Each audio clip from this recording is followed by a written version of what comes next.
gadis itu menyelinap naik pesawat terbang ke perayaan ulang tahun kejutan pacarnya. Dalam hati bermimpi pacarnya pasti akan melamarnya. Dia bersemangat meminta pramugari menuliskan ucapan selamat. Siapa sangka, kejutan berubah menjadi ketidakberdayaan. Dia menyaksikan dengan mata kepala sendiri kekasihnya mengunci bibir dengan wanita lain. Woo Do-hye adalah seorang produser program Livestream. Impian terbesar Do-hye adalah jumlah penonton melampaui 100.000 untuk mencapai KPI. Dia mengundang seorang aktris terkenal yang ahli dalam mabuk. Tujuannya adalah untuk membuatnya mabuk dan kemudian berperilaku aneh di acara itu. Siapa sangka dosisnya terlalu banyak. Aktris terkenal itu berubah menjadi binatang buas, membuat kekacauan besar, menarik rambut dan berkelahi dengan MC. Livestream berubah menjadi medan perang. Bos hendak menerobos masuk untuk memadamkan api, namun Do-hye menghalanginya karena dia menemukan jumlah penonton meningkat secara eksponensial. Semakin kacau semakin populer. Jumlah penonton melewati angka 100.000. Belum sempat merayakan, aktris terkenal itu mengambil peran sebagai massa yang agresif. Dengan makanan di meja dilemparkan langsung ke kepala MC dan tamu undangan. Do-hye dengan cepat menangkis lemparan itu, tetapi dia secara tidak sengaja melemparkan sekotak mie ke kepala bos. Bosnya memerah karena marah, tetapi Do-hye sangat tenang karena dia telah menyelesaikan KPI. Sekarang dia hanya ingin segera terbang ke Pulau Jeju untuk merayakan ulang tahun kekasihnya. Beberapa hari yang lalu, kekasihnya mengirim foto cincin berlian. Pacarnya bilang teman dekatnya hendak melamar, jadi dia minta saran Do-hye untuk memilih cincin. Namun Do-hye menduga pacarnya berbohong, pasti ingin melamarnya. Dalam hati bermimpi, perjalanan ke Jeju ini akan membuka pintu kehidupan yang bahagia. Untuk menjaga kejutan tetap rahasia, Do-hye tidak memberitahu sebelumnya. Diam-diam pergi ke bandara, mendapat peningkatan ke kelas bisnis gratis. Do-hye sangat gembira seolah-olah alam semesta juga mendukung cintanya. Dia mengeluarkan kamera untuk merekam vlog. Nanti setelah menikah akan memutar klip ini di pesta pernikahan. Pertama kali naik kelas mewah, dia menjelajahi setiap sudut dengan rasa ingin tahu, seperti anak kecil di taman bermain. Dengan gembira dia menceritakan semua kepada pramugari tentang akad dilamar. Dia juga meminta pramugari merekam ucapan selamat. Setelah selesai, dia dengan senang hati mengajak pria di sebelahnya untuk ikut bergabung.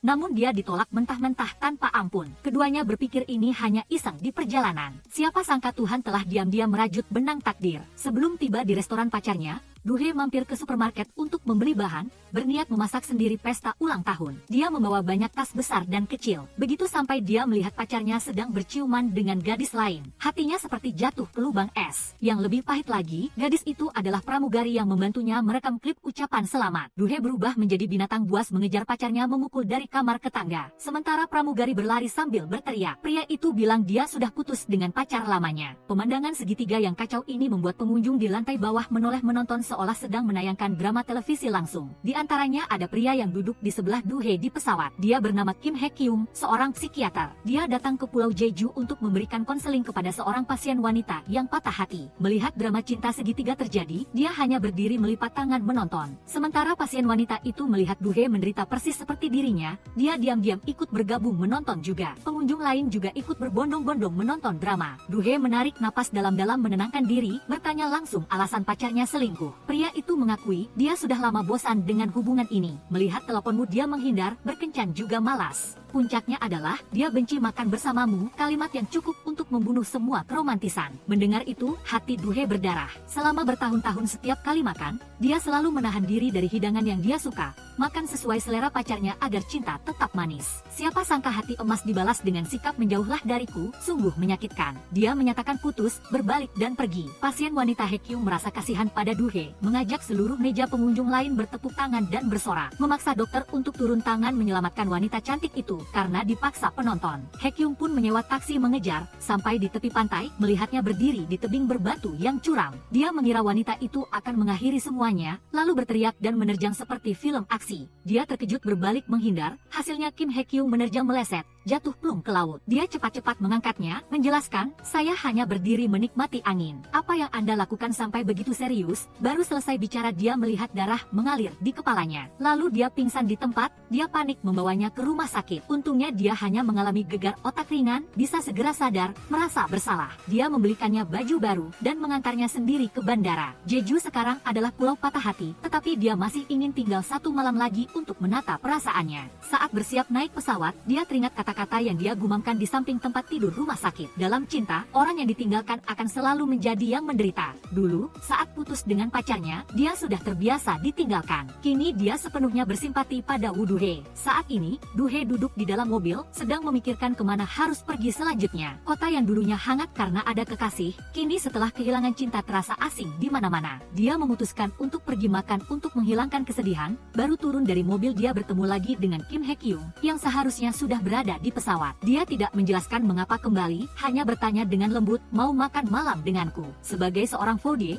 Hye-kyung langsung mencari beberapa restoran yang enak dan mewah di sekitar sini. Tapi Do-hye meminggirkan mobilnya, bersikeras, "Malam ini harus makan di kaki 5 baru pas." Kim Hye-kyung menasihati habis-habisan tidak berhasil, akhirnya pasrah menerima kekalahan. Awalnya dia berpikir makanan kaki 5 pasti tidak enak, siapa sangka baru menggigit suapan pertama indra perasanya meledak, langsung kagum. Pandangannya terhadap warung pilihan gadis ini sangat setimpal. Saat makan, Hye-kyung diam-diam membayar, melihat Do-hye sama sekali tidak bertanya mengapa dia kembali dari bandara. Dia tiba-tiba penasaran, tetapi Do-hye membaca pikirannya seperti dia memelihara parasit serumah dengannya. Hye-kyung dengan gelisah membela diri, "Saya kembali bukan karena kasihan padamu, hanya ingin makan malam bersama saja." Keduanya sedang membahas akan menginap di mana malam ini. Pemilik warung kaki 5 mendengar itu langsung dengan antusias berpromosi, "Di sana ada homestay yang bagus, murah, dan terjangkau loh." Sesampainya di sana, masing-masing menempati kamar, berbaring di tempat tidur gelisah. Kim Hye-kyung tiba-tiba mendengar suara Woo Do-hye di luar sedang mabuk membuat kegaduhan. Dia berdiri di kolam renang tanpa air, berteriak dan tertawa seperti memenangkan lotre. Dia keluar menasihati tidak berhasil, berbalik dan pergi, membiarkannya sendiri. Siapa sangka di belakangnya terdengar bunyi bluk, Do-hye sudah tergeletak di tanah. Dia melihat air mata mengalir di sudut matanya. Hye-kyung langsung mengaktifkan mode psikiater, dengan lembut membimbingnya keluar dari rasa sakit patah hati. Keesokan harinya, mereka berdua menaiki pesawat masing-masing kembali ke Seoul. Do-hye ingin berterima kasih, berjanji akan mentraktirnya makan setelah kembali ke Seoul.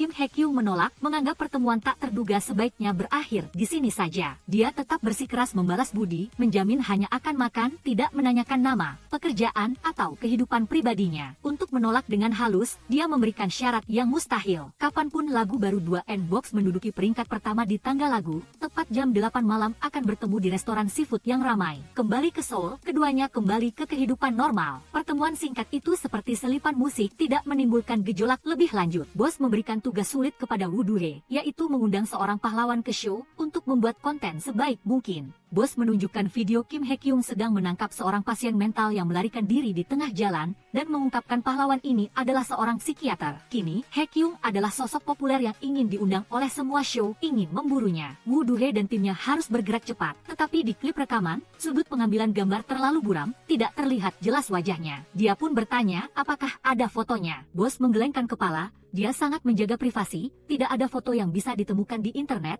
bahkan buku yang ditulisnya pun tidak ada informasi atau foto dirinya. Secara umum tidak ada yang tahu wajah aslinya. Do-hye menyuruh asisten menelepon langsung ke rumah sakit tempat Hye-kyung bekerja.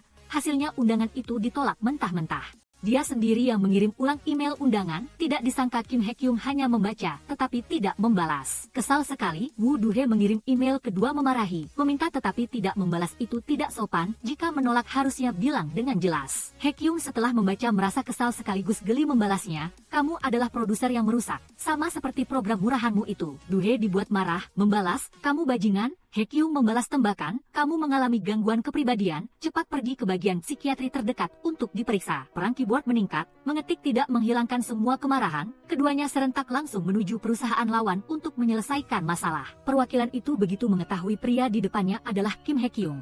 Tamu yang selama ini mereka coba undang, langsung berubah 360 derajat membungkuk meminta maaf dengan sungguh-sungguh. Sementara itu, Woo Do-hye yang tiba di rumah sakit sedang bersemangat meluapkan amarah kepada asisten Hye-kyung, mencela pria itu narsis, sombong, dan angkuh. Tepat saat ini, asisten tiba-tiba berteriak, "Ya ampun, lagu baru 2NBOX sudah naik ke peringkat pertama tangga lagu." Do-hye langsung teringat pada janji dengan Hye-kyung, kurang dari 1 jam lagi sudah jam 8 malam, tidak sempat berhadapan dengan pria sombong itu. Dia bergegas melaju ke tempat janji. Hye-kyung yang kembali dari perusahaan Do-hye juga menerima kabar lagu 2NBOX benar-benar mencapai puncak. Tidak disangka alasan yang dibuat untuk main-main malah menjadi kenyataan, tetapi dia sama sekali tidak ingin datang ke janji itu, bahkan curiga bahwa data jaringan sedang bermasalah sehingga 2N-Box bisa masuk tangga lagu. Saat ini, Woo Do-hye sedang mengemudi di tengah jalan tiba-tiba merasa dirinya terlalu terburu-buru. Sebelumnya, dia sudah punya firasat bahwa waktu yang diberikan Kim Hye-kyung hanya basa-basi. Saat dia masih ragu, mobilnya tiba-tiba ditabrak dari belakang oleh mobil lain. Tidak disangka, orang yang menabrak adalah penyanyi 2N-Box. 2N-Box meninggalkan sebuah kartu nama, berpesan jika ada apa-apa langsung hubungi saja.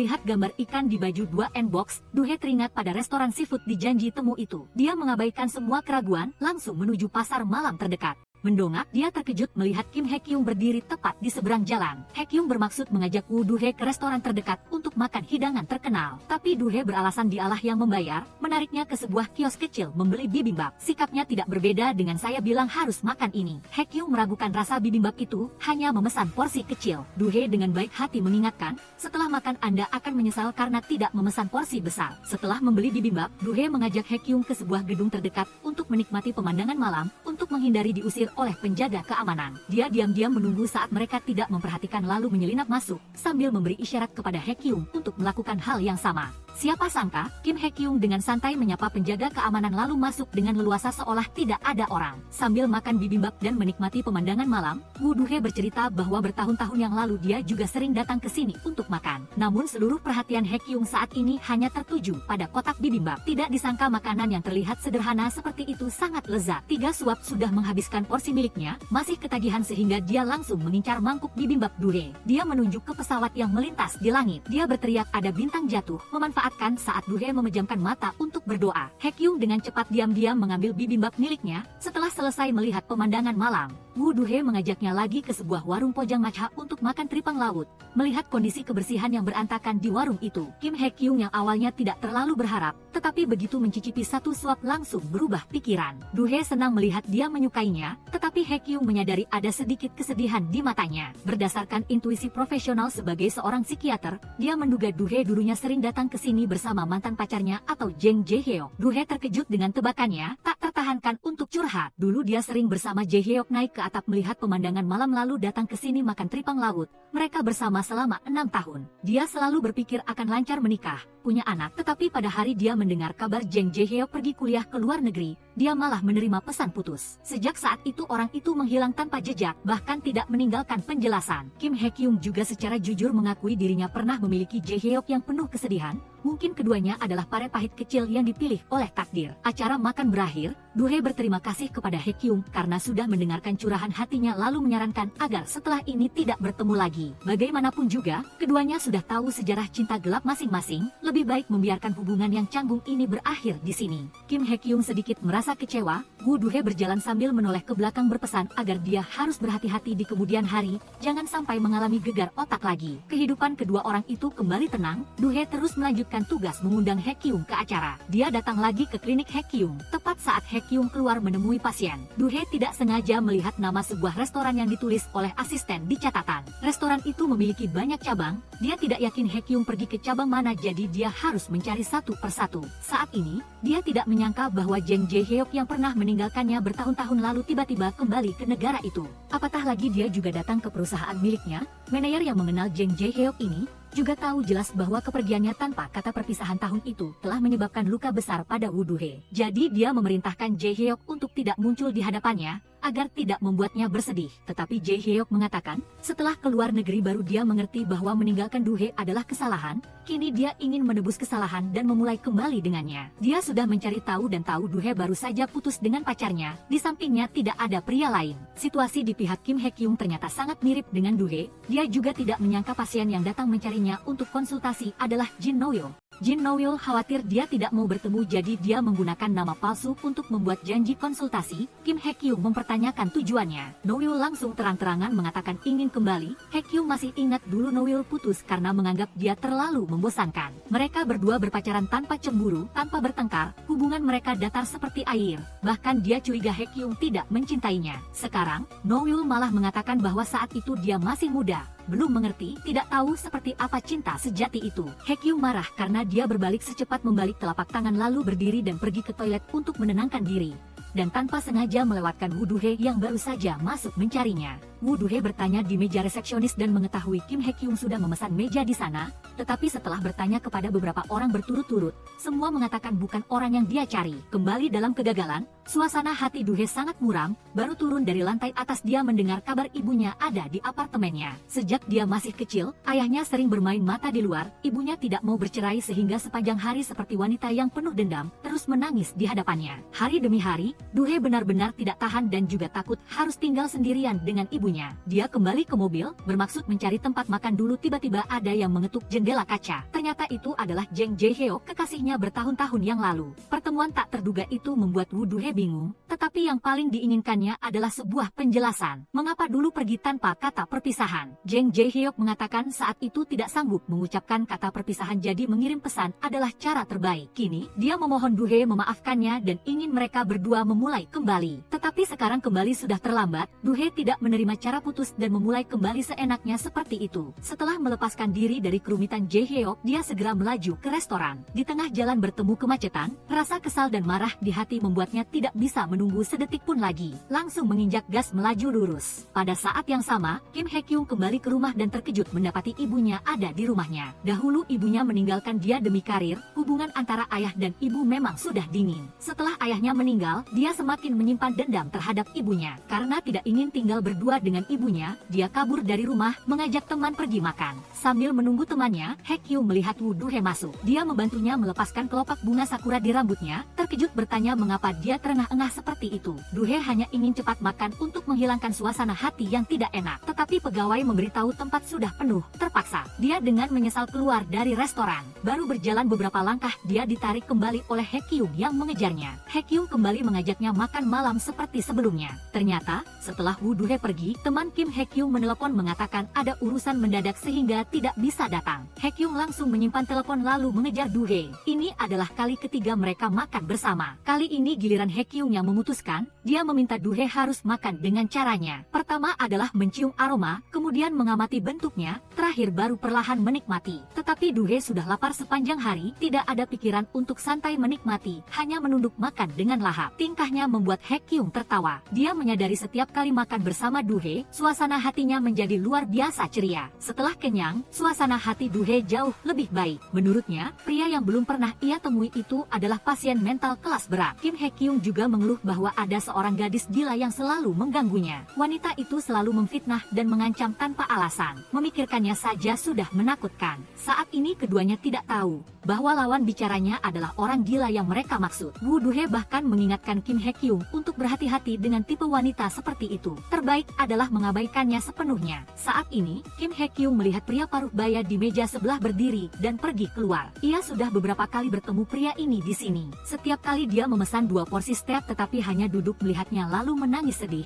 Kim Hye-kyung menduga pria itu mengalami trauma psikologis berat. Ia khawatir pria itu akan melakukan hal bodoh, jadi ia menyuruh Woo Do-hye makan duluan. Ia akan segera kembali. Ketika kembali, Kim Hye-kyung tidak menjelaskan tentang kejadian tadi. Mereka berdua melanjutkan makan sambil mengobrol. Di depan Kim Hye-kyung, Woo Do-hye benar-benar santai. Ia tak bisa menahan diri untuk mengeluh tentang Jang Jae-hyuk yang kembali dan meminta untuk kembali menjalin hubungan lama. Kebetulan, Kim Hye-kyung juga menghadapi masalah yang persis sama. Kedua orang dengan nasib yang sama itu sama-sama menegaskan bahwa mereka tidak akan pernah kembali kepada mantan lagi. Saat akan berpisah, keduanya sedikit mabuk. Woo Do-hye berkata ia berharap ini adalah pertemuan terakhir mereka. Jika nanti berpapasan di jalan, mereka harus berpura-pura tidak saling kenal. Kim Hye-kyung juga menekankan, meskipun secara kebetulan bertemu lagi tanpa janji, jangan berpikir itu adalah takdir yang diatur dan menumbuhkan getaran asmara. Hari baru, Woo Do-hye memulihkan semangat untuk pergi bekerja. Tak disangka Jang Jae-hyuk muncul di kantor. Direktur bahkan memintanya dan pria itu untuk mengerjakan satu program bersama. Direktur mengusulkan untuk menghentikan semua program tak berguna, menambah program berkualitas tinggi untuk meningkatkan citra perusahaan. Karena Woo Do-hye tidak berhasil meyakinkan Kim Hye-kyung untuk berpartisipasi, maka ia harus bekerja sama dengan Jang Jae-hyuk membuat program informasi medis. Woo Do-hye menjamin akan berhasil mengundang Kim Hye-kyung dengan segala cara. Ia memohon kepada direktur untuk mengusir Jang Jae-hyuk. Direktur memberinya waktu 2 hari, jika setelah 2 hari masih tidak bisa mengundang Kim Hye-kyung maka program akan dihentikan penayangannya. Woo Do-hye lalu menggunakan rencana umpan, dengan penampilan baru yang seksi dan mempesona, ia muncul di klinik Kim Hye-kyung. Asisten segera mengirim pesan teks untuk memberitahu Kim Hye-kyung. Kim Hye-kyung dengan tegas memperingatkan bahwa jika dia kembali dan dan Woo Do-hye masih ada di sana, dia akan langsung memecat asisten. Setelah menerima pesan, asisten itu pura-pura mengatakan klinik hanya buka pagi hari, lalu menyuruh Woo Do-hye pergi. Saat ini, Kim Hye-kyung sedang memeriksa seorang pasien, yang adalah pria paruh baya yang menangis di restoran hari sebelumnya. Terakhir kali, Kim Hye-kyung telah mengejar dan menyelamatkannya ketika pria itu hendak melakukan hal bodoh. Berkat nasihatnya, pria itu setuju untuk menjalani pengobatan. Pria itu curhat, alasan ia sering datang ke restoran itu karena saat masih hidup, istrinya sangat menyukai steak di sana. Awalnya, ia dan istrinya sudah berjanji makan malam di sana. Ia datang lebih dulu, takut steak dingin, jadi ia mendesak istrinya untuk cepat datang. Karena ingin tepat waktu, istrinya menerobos lampu merah dan mengalami kecelakaan saat menyeberang jalan. Pria itu sangat menyesal, berpikir jika hari itu ia tidak mendesak, istrinya tidak akan mengalami kecelakaan. Kim Hye-kyung menghibur, perbuatannya mendesak hanya karena ingin istrinya bisa makan steak panas. Ini bukan salahnya, istrinya pasti juga tidak ingin ia hidup dalam penderitaan selamanya. Jadi, bukalah hati, jangan menyalahkan diri sendiri lagi. Tak terasa, sudah hari terakhir untuk mengundang Kim Hye-kyung berpartisipasi dalam program. Pagi-pagi sekali, Woo Do-hye sudah datang ke klinik untuk mencegatnya. Tapi baru saja berdiri di luar sambil menelepon sebentar, Kim Hye-kyung sudah keluar. Mendengar kabar Kim Hye-kyung pergi pemeriksaan ke pulau, Woo Do-hye benar-benar putus harapan. Ketika kembali ke perusahaan, Jang Jae-hyuk sudah berhasil mengundang bintang tamu untuk program. Dan itu ternyata adalah Jin No-yeol, mantannya Kim Hye-kyung. Direktur meminta Woo Do-hye menerima kekalahan taruhan dan mengumumkan sendiri penghentian program. Tetapi Woo Do-hye malah berdiri di atas sofa besar dan dengan lantang menyatakan akan terus membuat program komedi konyol. Ia yakin bahwa genre ini suatu hari nanti akan menjadi populer. Jang Jae-hyuk menyarankan Woo Do-hye agar tidak berusaha sia-sia lagi. Apalagi perpisahan lalu pertemuan kembali mereka berdua adalah takdir. Woo Do-hye membantah bahwa takdir sejati adalah bertemu di tempat yang mustahil untuk bertemu, dalam situasi yang mustahil untuk berpapasan, bukan karena sengaja mengejar dan membuntuti. Jang Jae-hyuk kehabisan kata-kata, hanya bisa meminta Woo Do-hye untuk makan bersamanya besok untuk merayakan ulang tahunnya. Jam 7 malam bertemu di restoran steak. Bersamaan dengan itu, Kim Hye-kyung didatangi oleh Jin No-yeol. Wanita itu bersikeras ingin kembali menjalin hubungan lama dan juga mengajaknya berkencan jam 7 malam di restoran steak. Woo Do-hye tiba tepat waktu di restoran steak, tetapi ia membenci dirinya sendiri karena luluh dan menerima ajakan Jang Jae-hyuk. Setelah pergumulan batin, ia memutuskan untuk pergi dan berkeliaran di pasar malam terdekat. Kim Hye-kyung juga tiba di restoran steak, berhenti beberapa detik di depan pintu lalu menyadari ia tidak akan bisa kembali pada Jin No-yeol. Ia pun dengan tegas berbalik dan pergi. Woo Do-hye berkeliaran tanpa tujuan di jalan. Saat merasa kesepian, ia tiba-tiba melihat Kim Hye-kyung. Ia mengira hanya kebetulan bertemu, tetapi Kim Hye-kyung malah berteriak keras bahwa ini bukan kebetulan melainkan takdir. Ternyata setelah meninggalkan restoran steak, Kim Hye-kyung tiba-tiba teringat rasa nyaman saat makan malam bersama Woo Do-hye. Ia berharap mendapat keberuntungan, pergi ke menara observasi dan warung makan kecil yang pernah ia kunjungi bersamanya. Namun di mana-mana tidak terlihat sosoknya, tak disangka malah tiba-tiba bertemu dengannya di jalanan. 3 kali bertemu berturut-turut hampir seperti keajaiban yang membuat Woo Do-hye merasa takdir di antara mereka berdua sungguh aneh. Karena itu, ia mengusulkan agar keduanya bisa menjadi teman makan bersama. Kim Hye-kyung sangat menyukai jenis hubungan teman makan bersama untuk menghindari pengaruh pada pengalaman makan. Ia mengusulkan membuat grup dengan nama panggilan. Isi pembicaraan hanya terbatas pada membahas waktu bertemu dan makanan, dilarang kontak pribadi, dilarang transaksi uang, pacaran, atau kontak fisik. Woo Do-hye bersumpah bahwa Kim Hye-kyung bukan tipenya, jadi ia pasti tidak akan jatuh cinta. Kim Hye-kyung menjelaskan, keduanya pernah mengalami hubungan yang menyakitkan, dari makan dengan gembira bersama orang yang dicintai hingga berakhir dalam kesedihan, yang membuat makanan yang dulunya lezat menjadi sulit ditelan. Ia susah payah baru menemukan orang yang cocok selera makannya. Ia tidak ingin membiarkan kegiatan makan menjadi rasa sakit atau kebosanan. Woo Do-hye sepenuhnya memahami perasaan itu dan dengan senang hati menerima kesepakatan itu. Ketika berpisah, Woo Do-hye tiba-tiba ingat saat meninggalkan restoran steak terlalu terburu-buru sehingga lupa mengambil ponsel.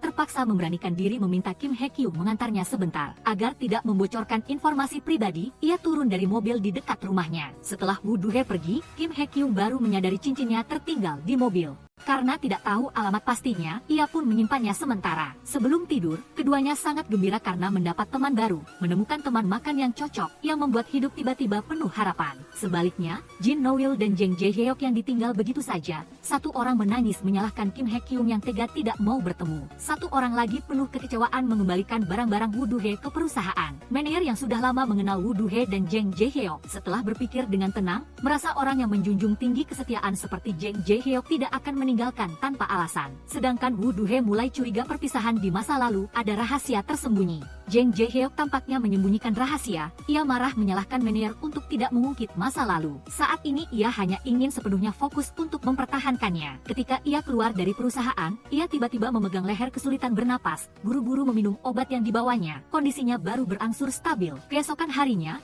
Woo Do-hye setuju untuk pergi bermain escape room sesuai janji dan meminta maaf pada Jang Jae-hyuk. Ia berharap keduanya menjaga batasan yang jelas dalam hal pekerjaan, bisa bekerja bersama tetapi tidak membicarakan masalah perasaan. Apalagi kembali bersama. Jang Jae-hyuk menjelaskan bahwa perpisahan dulu adalah karena terpaksa. Tetapi waktu telah berlalu, hati Woo Do-hye sudah mendingin dan ia juga tidak lagi penasaran dengan alasannya. Setelah Woo Do-hye pergi, Jang Jae-hyuk menutup pintu, menelepon seseorang mengatakan tidak bisa menunggu lebih lama lagi. Ia ingin menceritakan semuanya pada Woo Do-hye berharap diampuni, karena ia tidak bisa kehilangan wanita itu. Saat Woo Do-hye memilih buah bersama Menier itu mengibaratkan pria seperti buah, mengatakan harus melihat apakah bagian luar dan dalam konsisten atau tidak, mengisyaratkan bahwa kepergian Jang Jae-hyuk dulu mungkin karena alasan yang terpaksa. Tetapi Woo Do-hye tidak menyadari maksud terselubung di dalamnya. Tidak lama setelah sampai di rumah, ibu Woo Do-hye datang lagi, dan yang mengantarnya adalah Jang Jae-hyuk. Jang Jae-hyuk hanya muncul sekilas lalu pergi, sementara ibunya mulai menasihati mereka berdua untuk kembali menjalin hubungan lama.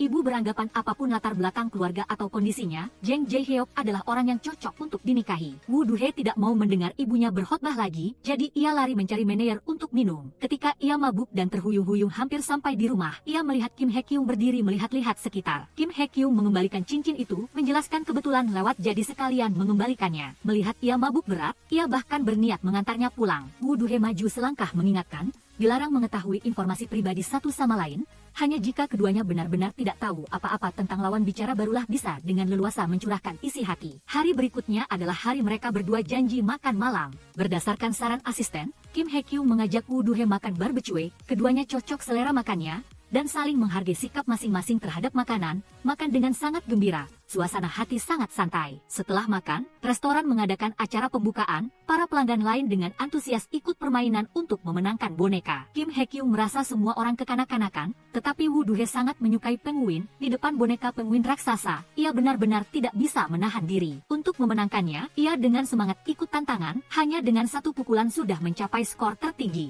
Tepat ketika ia sangat bersemangat karena akan membawa pulang boneka, seorang pria berotot masuk dan memecahkan rekornya, membuat Woo Do-hye menyesal kehilangan kesempatan. Tepat pada saat krusial, Kim Hye-kyung berteriak keras keluar dari kerumunan, untuk membantu Woo Do-hye mewujudkan keinginannya. Ia mengerahkan seluruh tenaganya untuk memukul dengan keras, berhasil mengalahkan pria berotot itu dan mencetak rekor baru. Semua orang serentak bertepuk tangan dan bersorak. Dalam momen kegembiraan, keduanya lupa akan janji larangan kontak fisik dan saling berpelukan. Sampai MC menyarankan mereka berciuman untuk merayakan, keduanya baru buru-buru menjelaskan mereka bukan sepasang kekasih. Saat ini, ponsel Kim Hye-kyung berdering, temannya memberitahu bahwa Kim Jin Noil dihancurkan oleh rentenir. Mengharapkan ia datang membantu, situasi mendesak, ia langsung berkata pada Woo Do-hye bahwa ia harus pergi duluan, lalu buru-buru lari ke gym. Ia memukul jatuh orang yang menarik Jin Noil, membantunya lepas dari kepungan para rentenir. Wanita itu masih belum pulih, ingin menyendiri jadi menolak Kim Hye-kyung dan temannya untuk tetap tinggal. Dalam suasana sedih, Woo Do-hye minum sambil curhat pada boneka penguin, menceritakan bahwa setiap hubungan yang ia jalani selalu totalitas tetapi selalu gagal. Bahkan Kim Hye-kyung, yang baru saja pergi di tengah jalan juga seperti sebuah takdir buruk. Tepat ketika ia sedang mengeluh langit tidak adil, Kim Hye-kyung muncul lagi di depannya. Melihatnya mabuk berat, ia hendak membantunya berdiri, tetapi wanita itu menolak untuk membuktikan ia belum mabuk. Ia berdiri dengan tidak stabil lalu kehilangan keseimbangan dan jatuh ke pelukannya. Kim Hye-kyung memeluknya dengan satu tangan, tangan lainnya memegang boneka, bersiap untuk membawanya pergi, tetapi tiba-tiba bertemu ibunya. Ibu Kim Hye-kyung tahu dari teman putranya bahwa ia makan malam sendirian dengan seorang gadis, jadi ia sengaja datang untuk melihat hubungan mereka. Tidak ingin menghadapi atau diinterogasi, Kim Hye-kyung berbohong bahwa Woo Do-hye adalah pacarnya untuk menghentikan ibunya. Sang ibu memberikan buku barunya yang baru diterbitkan kepada Woo Do-hye, berharap dapat bertemu dengannya lagi. Ketika masuk ke mobil, Kim Hye-kyung bahkan bertanya mengapa ia tidak menanyakan alasan ia berbohong tentang hubungan antara ia dan ibunya. Woo Do-hye menepati kesepakatan untuk tidak menanyakan hal pribadi lawan bicaranya, menjelaskan ia tidak akan menginterogasi. Tetapi jika Kim Hye-kyung ingin curhat, ia bersedia mendengarkan. Ketika bangun, Woo Do-hye ingat tadi malam ia memeluk Kim Hye-kyung untuk merayakan, lalu mabuk dan jatuh ke pelukannya. Tindakan yang jelas sudah melewati melewati batas ini membuatnya bingung, sekaligus sedikit berdebar. Saat pergi bekerja, Jang Jae-hyuk lagi-lagi mencari cara untuk bekerja sama membuat program dengan Woo Do-hye, bahkan mengundang Jin No-yeol, mantannya Kim Hye-kyung. Jin No-yeol adalah selebriti internet populer, Woo Do-hye tidak ingin syuting program bersama mereka. Ia langsung menjamin akan membantu episode pertama mencapai 1 juta like karena ia akan mengundang Kim Hye-kyung untuk tampil bersama. Tidak bisa menahan daya tarik 1 juta like, ia pun setuju untuk bekerja sama. Kembali ke tempat duduk, ia memperhatikan buku yang diberikan ibu Kim Hye-kyung, baru membuka 1 halaman. Deskripsi yang berani di dalamnya membuat imajinasinya melayang jauh. Dalam sekejap, pemeran pria dan wanita dalam buku itu seolah berubah menjadi dirinya dan Kim Hye-kyung yang bermesraan tepat di depan meja makan. Ketika ia keluar dari mimpi indahnya, ia langsung menerima pesan dari Kim Hye-kyung yang mengajaknya makan malam. Setelah makan malam yang menyenangkan, keduanya berjalan sambil mengobrol. Meskipun isinya tidak menyentuh hal-hal pribadi satu sama lain, mereka selalu menemukan topik bersama. Suasana yang ringan dan ceria. Berkat kehadiran Kim Hye-kyung, setiap hari Woo Do-hye menjadi menyenangkan dan ia menerapkan energi itu pada pekerjaannya, bertekad untuk segera membuat program yang disukai. Namun tepat pada saat ini, berita Jin No-yeol yang terlilit utang menjadi trending topik. Manajer melihat wanita itu tenggelam dalam gelombang opini publik negatif, situasi yang tidak menguntungkan, jadi ia meminta agar jadwal syuting yang akan datang segera dibatalkan. Woo Do-hye membantah bahwa yang berutang adalah ibu Jin No-yeol, memaksanya menanggung konsekuensi opini publik itu tidak adil.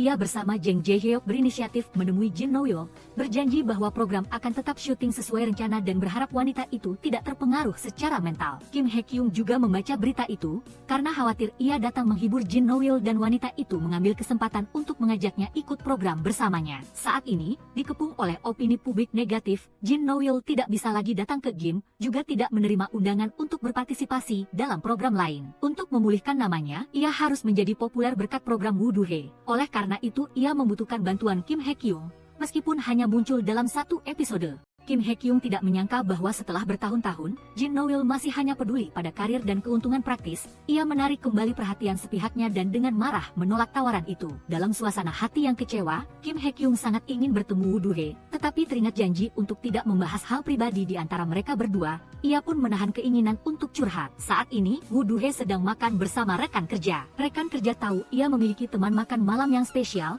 apalagi setiap kali ia menyebut orang itu, ia terlihat seperti sedang jatuh cinta. Mereka menduga ia memiliki perasaan terhadap orang itu. Saat Woo Do-hye ke toilet, rekan kerjanya menggunakan ponselnya untuk mengirim pesan kepada Kim Hye-kyung. Sebelum berpisah, rekan kerja mengundang Woo Do-hye untuk berkemah keesokan harinya, mengatakan akan datang menjemputnya pagi-pagi sekali. Keesokan harinya, keduanya lancar sampai di tempat berkemah. Rekan kerja beralasan pergi membeli minuman, meninggalkan Woo Do-hye sendirian. Tidak lama kemudian, Woo Do-hye melihat Kim Hye-kyung muncul di sana. Ia mengira ini hanya pertemuan kebetulan. Kim Hye-kyung menunjukkan pesannya membuktikan bahwa ia sendiri yang mengajaknya datang. Woo Do-hye langsung mengerti ini adalah ulah rekan kerjanya. Dengan sikap sudah terlanjur datang maka ikut saja, ia melangkah menuju tenda yang sudah didirikan Kim Hye-kyung untuk memanggang daging. Kim Hye-kyung memamerkan keahlian memasak dengan berbagai macam bahan. Sementara Woo Do-hye yang amatir di dapur, secara sukarela mengambil bagian pekerjaan sederhana memanggang daging. Tak disangka, ia tidak sengaja membakar sedikit pakaiannya. Kim Hye-kyung segera berlari untuk memadamkan api. Saat saling menarik untuk menjaga keseimbangan, keduanya jatuh ke tanah bersama. Woo Do-hye tidak sengaja jatuh menimpa Kim Hye-kyung. Posisi yang ambigu ini membuat jantung Woo Do-hye berdebar tak menentu. Ia bahkan curiga bahwa Kim Hye-kyung tidak hanya memadamkan api di roknya, tetapi juga menyalakan api di hatinya. Setelah makan dan kenyang, keduanya mengobrol santai. Woo Do-hye berharap ada bintang jatuh melintas agar ia sempat memanjatkan permintaan. Melihat ekspresi Kim Hye-kyung yang tenang, ia langsung bertanya mengapa ia tidak penasaran ingin tahu apa yang akan ia minta. Kim Hye-kyung menjawab bahwa tidak menanyakan urusan pribadi lawan bicara adalah aturan yang telah mereka berdua janjikan.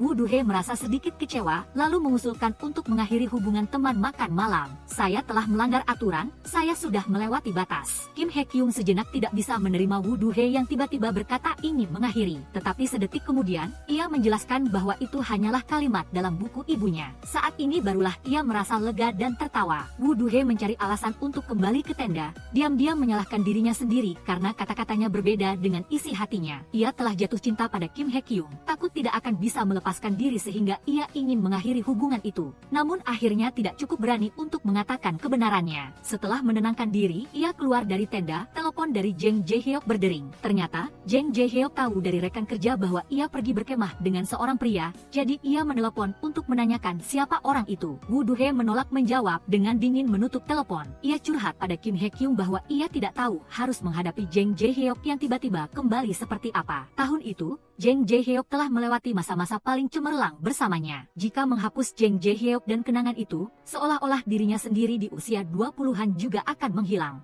Hye-kyung menghibur bahwa pada saat itu, meskipun tanpa ditemani Jae-hyuk, dia tetap akan bersinar. Cahayanya tidak perlu disaksikan orang lain. Do-hye merasa berbicara dengan Hye-kyung seperti sedang menjalani terapi psikologis. Dia mendesak untuk mengetahui apa sebenarnya pekerjaan Hye-kyung. Hye-kyung hanya mengatakan itu adalah kata-kata dari pengalaman pribadi, tidak mengungkapkan profesi sebenarnya. Do-hye kembali ke depan pintu rumahnya dan melihat Jae-hyuk sedang menunggunya. Dia tidak ingin berlarut-larut tanpa hasil, memperingatkan Jae-hyuk untuk tidak mencarinya lagi. Jae-hyuk menggenggam erat tangannya, bersikeras ingin tahu siapa pria yang berkemah bersamanya. Tepat pada saat itu, Hye-kyung muncul dengan wajah kesal, melangkah mendekat dan memerintahkan Jae-hyuk untuk melepaskan tangan Do-hye. Jae-hyuk menuntut untuk tahu siapa Hye-kyung, agar Jae-hyuk mau menyerah. Do-hye lalu berbohong bahwa Hye-kyung adalah pacarnya. Hye-kyung memperingatkan Jae-hyuk bahwa lain kali jangan berlaku kasar terhadap Do-hye seperti itu lagi, jika tidak dia tidak akan membiarkannya. Setelah mengatakan itu, dia menarik Do-hye ke minimarket untuk mengobati bekas merah di pergelangan tangan Do-hye akibat cengkeraman kuat Jae-hyuk. Do-hye tenggelam dalam kelembutan Hye-kyung, perasaan berdebar semakin intens. Hye-kyung juga tanpa sadar menumbuhkan perasaan terhadap Do-hye. Sambil menunggu pasien, dia secara tidak sengaja membuka sebuah novel, membaca sampai ke bagian yang panas. Tiba-tiba muncul bayangan di benaknya, tokoh utama wanita dalam novel berubah menjadi Do-hye yang perlahan berjalan ke arahnya. Keduanya menari di bawah matahari terbenam, berputar dan berciuman, indahnya seperti dongeng. Saat ini, Do-hye memanggil No-il dan semua orang untuk rapat guna mempersiapkan syuting program. Setelah rapat selesai, No-il berinisiatif mengajak Do-hye makan. Dia berterima kasih kepada Do-hye karena tidak mengambil hati berita buruk tentang dirinya, dan bahkan memberinya kesempatan untuk berpartisipasi dalam program tersebut. Dia mengusulkan agar mereka saling memanggil sebagai kakak adik. Do-hye sangat senang mendapatkan teman baru yang cocok dengannya. Di tengah makan, dia bertanya apakah No-il benar-benar mengenal psikiater Hye-kyung.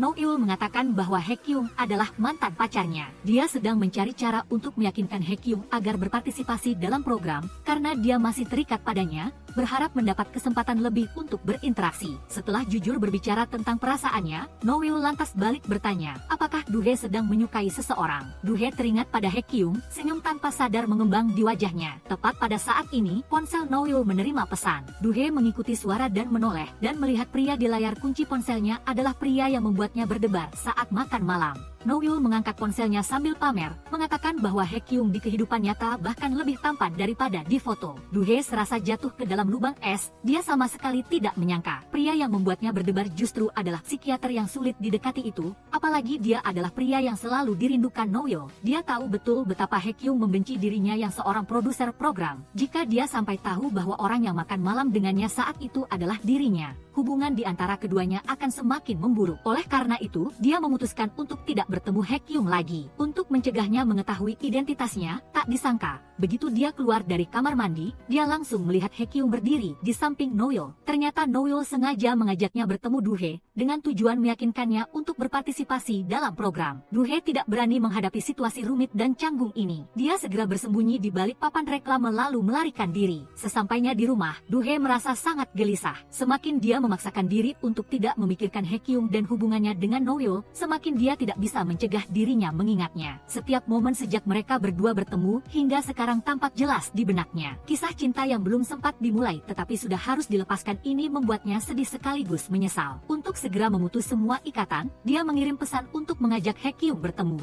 Hye-kyung bersemangat datang ke janji yang telah ditentukan, tetapi melihatnya dengan wajah penuh beban pikiran. Do-hye menahan rasa sakitnya dan mengatakan kepada Hye-kyung bahwa hubungan rekan makan malam mereka berakhir sampai di sini, karena dia belum pernah benar-benar memahami tentangnya. Hubungan di antara mereka pada dasarnya tidak memiliki masa depan dan dia tidak ingin terus membuang waktu. Setelah mengucapkan selamat tinggal kepada Hye-kyung, Do-hye bersandar di bahu manajernya dan menangis terseduh-seduh. Dipaksa untuk melepaskan seseorang yang benar-benar dia sukai. Dia tahu dia harus melalui banyak malam sebelum bisa melupakan rasa sakit ini. Hye-kyung menganggap Do-hye mengambil keputusan terburu-buru saat sedang tidak tenang.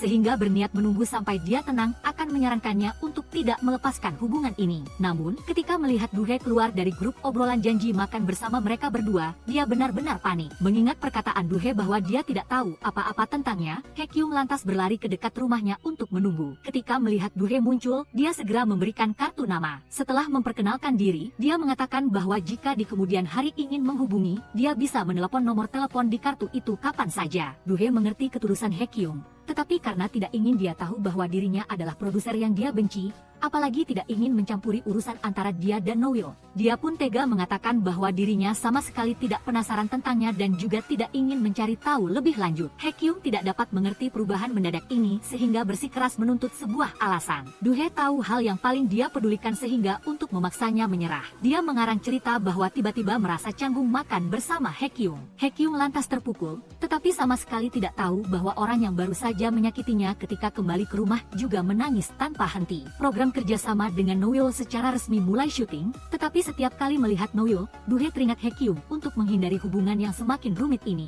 Dia sengaja menghindari Noil. Noil menyadari perubahan sikapnya, tetapi tidak tahu penyebabnya sehingga mengakhiri hubungan dengan Duhe. Haekyung seperti jatuh ke dalam kondisi patah hati, tidak lagi tertarik pada apapun. Saat ini, Jae-hyuk dari Duhe muncul di klinik. Dari reaksi Duhe sebelumnya, dia menduga bahwa keduanya bukan pasangan kekasih. Dia lantas mengatakan kepada Haekyung bahwa Jae-hyuknya adalah Duhe, yang juga adalah produser yang telah berulang kali mengundangnya untuk berpartisipasi dalam program, dan juga memperingatkan Haekyung untuk tidak berniat mengejar wanita itu. Untuk memastikan, Haekyung meminta bantuan temannya yang bekerja sebagai penata gaya di tim program untuk meminta foto produser tersebut. Ketika melihat orang di foto itu adalah teman makan malamnya, dia langsung merasa sangat gelisah. Temannya juga memberitahu bahwa Duhe saat ini sedang syuting program bersama Noil dan Jae-hyuk. Haekyung ingin menemuinya untuk menjelaskan kesalahpahaman dan pertengkaran sebelum keduanya mengetahui identitas asli masing-masing. Berharap dia tidak membencinya. Namun, dia berdiri di depan pintu rumah Duhe menunggu sangat lama tetapi tetap tidak melihatnya muncul. Program kerjasama secara resmi mulai syuting, Duhe sangat puas dengan penampilan Noil. Saat bekerja, dia menyadari peralatan kamera yang tergantung di atas kendor hampir jatuh menimpa Noil. Dalam kepanikan, dia bergegas mendorong Noil, sementara Jae-hyuk bergegas melindungi Duhe.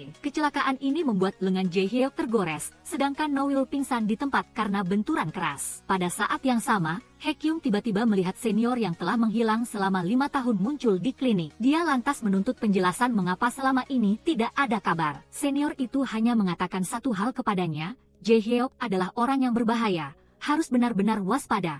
Jangan biarkan orang yang dia sayangi dilukai olehnya. Ternyata, selama menghilang, senior itu hidup menggelandang sebagai tunawisma. Dia sering muncul di area tempat Duhe tinggal dan sudah lama mengenalnya. Ketika melihat Jae-hyuk mencari Duhe, dia khawatir dia akan terluka. Karena tahu betul wajah asli Jae-hyuk, dia buru-buru datang untuk mengingatkan Haekyung agar sangat waspada. Setelah selesai membicarakan hal ini, senior itu menolak menjawab pertanyaan apapun dari Haekyung lalu berdiri dan pergi. Segera setelah itu, Haekyung menerima telepon dari temannya, melaporkan bahwa Noil telah pingsan dan dibawa ke rumah sakit. Dia cepat-cepat berlari ke rumah sakit dan tanpa sengaja berpapasan dengan Duhe. Keduanya saling menatap, perasaan mereka sama-sama gelisah. Saat ini, Noil yang baru saja sadar langsung memeluk erat Haekyung. Duhe tidak bisa menghindari perasaan kecewa, dia berbalik dan pergi. Jae-hyuk di kamar pasien sebelah menyaksikan dengan jelas aliran emosi tersembunyi antara Duhe dan Haekyung. Tidak ada yang tahu bahwa dialah yang sengaja merusak peralatan kamera untuk menyebabkan kecelakaan ini. Tujuannya adalah agar Haekyung dan Noil kembali bersama. Tidak lagi memiliki kesempatan untuk mendekati Duhe, Haekyung mengejar keluar, mengingatkan Duhe untuk berhati-hati terhadap Jae-hyuk. Duhe berpendapat bahwa dia sudah mengenal cinta pertamanya selama bertahun-tahun, yakin dia bukan orang jahat. Sebaliknya, dia lebih mempedulikan Haekyung dan Noil yang berpelukan mesra, membawa sedikit rasa cemburu. Dia mengingatkan Haekyung agar kembali merawat Noil.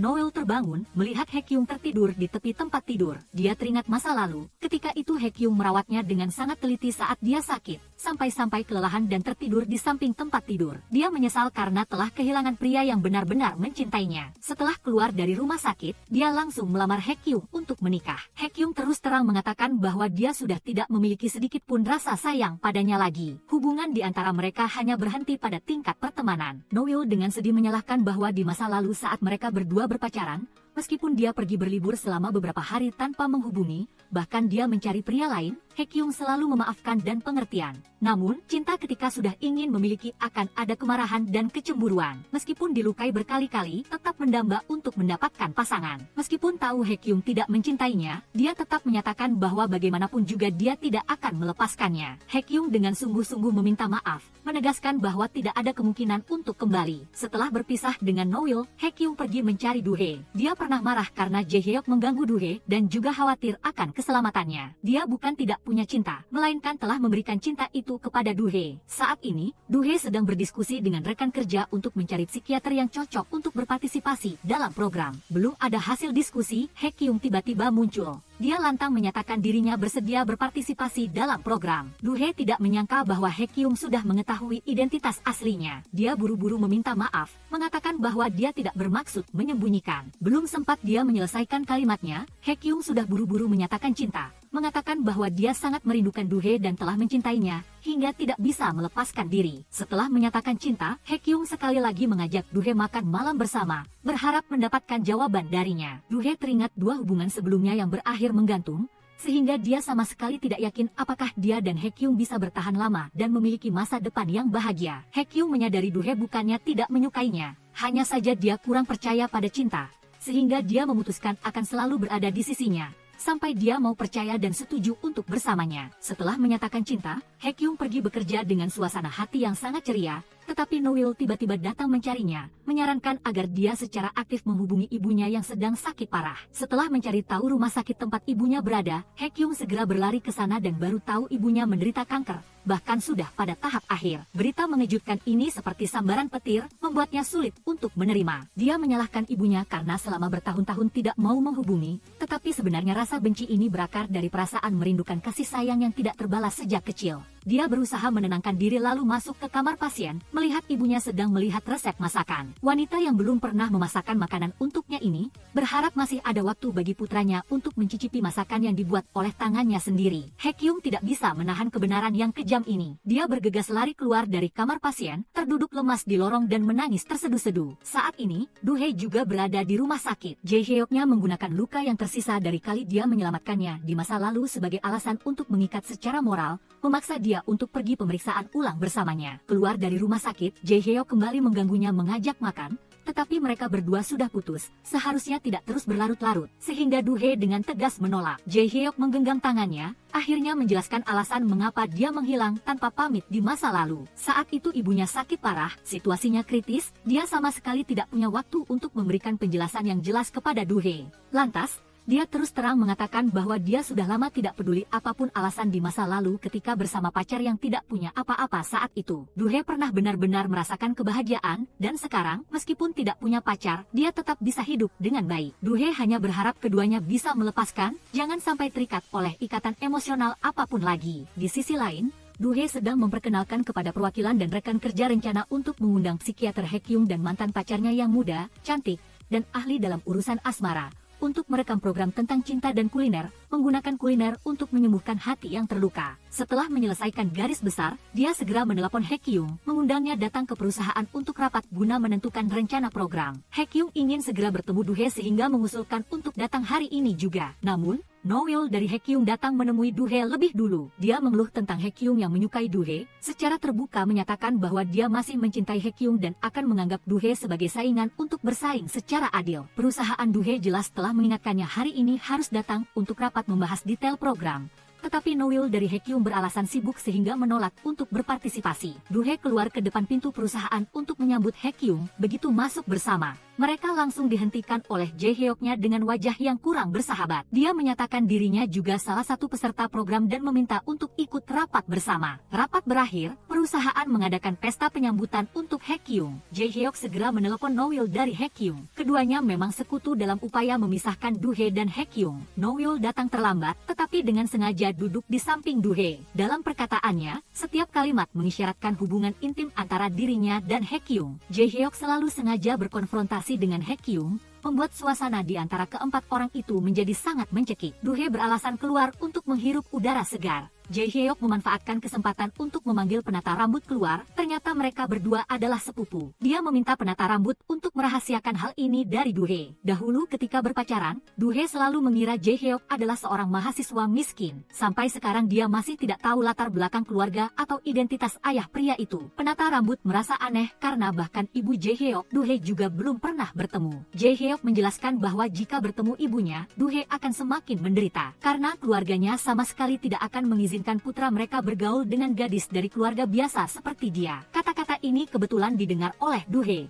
Kemarin dia masih mengatakan karena ibunya sakit parah baru putus, sekarang muncul alasan lain. Setelah bertahun-tahun berpacaran, dia merasa belum pernah benar-benar memahami kepribadian Jae-hyuk. Jae-hyuk masih ingin menjelaskan bahwa saat itu dia punya kesulitan yang terpaksa. Tetapi Do-hye berbalik, menamparnya, membenci dirinya sendiri yang dibohongi sampai sekarang. Do-hye berjalan dengan sedih di tengah hujan lebat, merasa malu karena telah memberikan ketulusan hati sepenuhnya, sekaligus sedih karena menerima luka berulang kali. Haekyung mengejar, menggunakan jaket untuk melindunginya dari hujan dan angin, lalu membawanya ke klinik memasak makanan enak menyembuhkan hati Do-hye yang terluka. Do-hye menangis sambil bercerita bahwa dia sudah lama melepaskan masalah putus saat itu. Berpikir setidaknya bisa menyimpan kenangan indah, tetapi sekarang merasa masa mudanya yang lebih dari 20 tahun sepenuhnya disangkal. Haekyung menghibur bahwa saat itu cinta yang diberikan Do-hye berasal dari lubuk hati, sama seperti dirinya. Meskipun tahu Do-hye adalah produser program yang pernah berdebat dengannya melalui email, dia tetap jatuh cinta padanya. Do-hye yang mendengar itu, merasa terharu bercampur sedih hingga meneteskan air mata. Haekyung dengan lembut menyeka air matanya,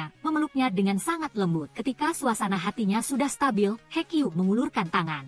Dia berharap Do-hye bisa bersamanya dan mulai sekarang hanya mencurahkan seluruh perasaannya untuk hubungan mereka berdua. Do-hye meraih tangannya, mengakui bahwa dia sudah lama tergerak olehnya. Hanya saja dia selalu menahan emosinya, tidak berani melampaui batas. Haekyung tiba-tiba tersadar ketika mereka berdua pergi berkemah. Melampaui batas yang dimaksud Do-hye pasti mengacu pada dia sudah menyukainya. Dia bahkan memuji bahwa saat itu perkataan dan hati tidak sejalan, berusaha menyembunyikan tetapi semakin menyukainya. Setelah dengan jujur mengungkapkan semua isi hati, keduanya secara resmi menentukan hubungan asmara. Di perjalanan mengantar Do-hye pulang, Haekyung dengan berani menggenggam tangannya. Kebahagiaan yang sulit digambarkan menyebar senyap di hati keduanya. Pada saat yang sama, Jae-hyuk tak sanggup menahan Do-hye dan mantan kekasihnya berkumpul minum-minum larut malam karena kesedihan. Keduanya mengira merekalah yang paling memahami Do-hye dan Haekyung. Namun tak disangka, meskipun telah berusaha keras, mereka tetap tak mampu menyelamatkan cinta masa lalu. Sang mantan kekasih berkeras tak akan menyerah, ingin bersaing secara adil dengan Do-hye. Ia yakin pada akhirnya Haekyung akan menjadi miliknya. Jae-hyuk tenggelam dalam kepanikan karena hampir kehilangan Do-hye. Setiap hari diliputi kegelisahan, ia mencari sepupunya yang bekerja sebagai penata gaya untuk minum-minum, mencurahkan isi hati bahwa ia tak bisa melepaskan Do-hye. Ia meminta sepupunya memanggil Haekyung keluar karena ada sesuatu yang ingin ia katakan padanya. Sang sepupu tak tega melihatnya menderita, lalu menggunakan alasan mengajaknya bermain untuk memanggil Haekyung. Awalnya Jae-hyuk berbicara kasar pada Haekyung, kemudian ia mengatakan ia telah mengaku kalah. Ia memohon Haekyung agar menjaga Do-hye dengan baik. Haekyung tak senang ketika ia menganggap Do-hye sebagai harta pribadinya,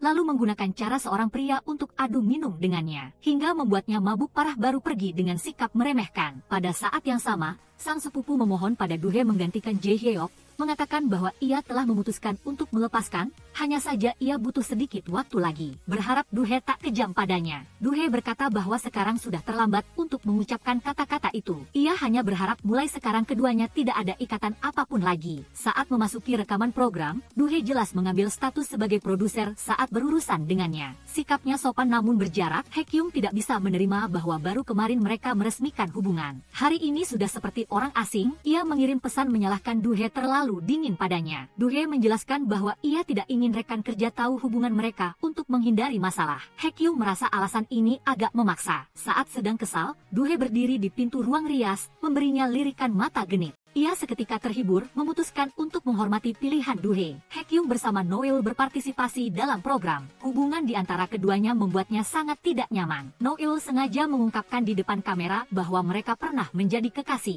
Haekyung bingung melihat ke arah Do-hye, sementara Noeul memberinya tatapan provokatif. Hati Do-hye sangat tidak nyaman. Namun karena semangat profesionalisme, ia tetap berdedikasi melanjutkan rekaman. Setelah rekaman berakhir, Noeul mengajak Haekyung pergi makan bersama. Haekyung sama sekali tidak menghindari menghindar, langsung menuju ke arah Duhe dan berkata terus terang bahwa ia ingin mengantarnya pulang. Tahu ia berencana pergi ke rumah sakit mengunjungi ibunya yang sakit. Duhe segera mengambil status sebagai pacar untuk menemaninya. Namun, ketika keduanya mendorong pintu kamar pasien, mereka melihat Noil sedang duduk di depan ranjang pasien mengobrol dengan ibu Haekyung. Pemandangan itu sangat canggung. Duhe memberikan bunga dan menyapa dengan sopan. Haekyung juga memperkenalkan pada ibunya bahwa Duhe adalah pacarnya. Suasana menjadi semakin kikuk. Berdasarkan urutan kedatangan, ibu Haekyung melihat Noil datang lebih dulu, jadi ia menyuruh Haekyung dan Duhe untuk datang lain kali. Haekyung menyuruh Duhe pulang lebih dulu, sementara ia sendiri tinggal untuk memperingatkan Noil agar tidak ikut campur dalam kehidupannya lagi. Noil menyatakan pendiriannya dengan jelas. Mulai sekarang ia hanya akan peduli pada perasaannya sendiri dan akan melakukan segalanya untuk mendapatkan Haekyung kembali. Haekyung mengira Duhe akan merasa tak nyaman karena masalah Noil. Siapa sangka, saat bertemu lagi, Duhe justru berinisiatif mengajaknya makan mie instan. Ia sangat menanti, tetapi Duhe tidak membawanya pulang melainkan mengajaknya ke minimarket. Ketika keduanya sedang makan, tiba-tiba mereka melihat Meneer dan seorang tunawisma berpelukan di pintu. Meneer pernah berkata bahwa ia telah jatuh cinta pada tunawisma itu,